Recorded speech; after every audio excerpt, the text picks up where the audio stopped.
شبکه تجی هست و تایبت جه چارچوب چوارم فیستاوالا شلوشب کد جلین کردی لزاخو.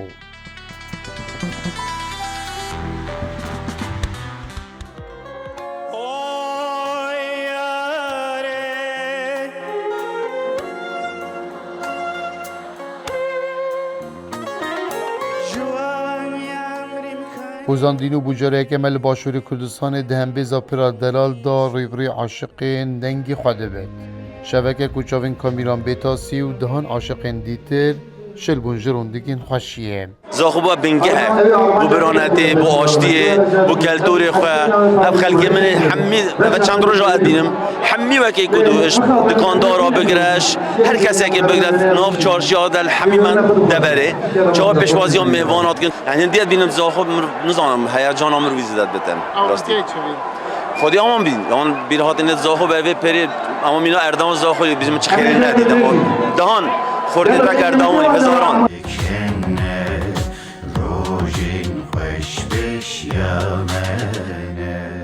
آماده بویی جهت چهار پارچین کردستان هاتبون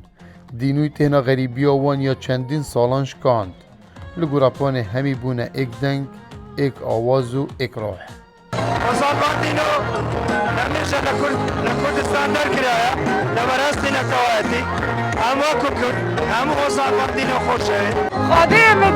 همه تشتهي لنا هاتم برحة فلاي مو قلت شيء بلا شيء خادم قال حاجات كن خاف خلقي ما يوصل Çeş Fransız sanalı. Doybat ben diye sıranı dini içine Fransız sanalı. Kurban ediyorum. خادم خاص تراني كي جرينج ها هو ياري او قال خوش بيجي خودی آبسترانی آبسترانه چطور آبه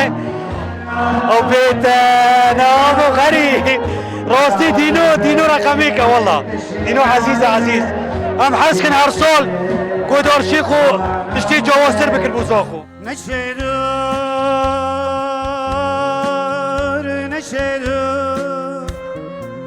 ابرا زیده 5000 کس لکنسرت آماده بون عاشقین دینوی دخواست نزیکتری ببینن کنسرت هاتا را گرتن دینو دیگل گوتن استرانا نچه دور ببلمه لسر آوا خوابیری کنسرت بجهلا غریب مجید روداو زاخو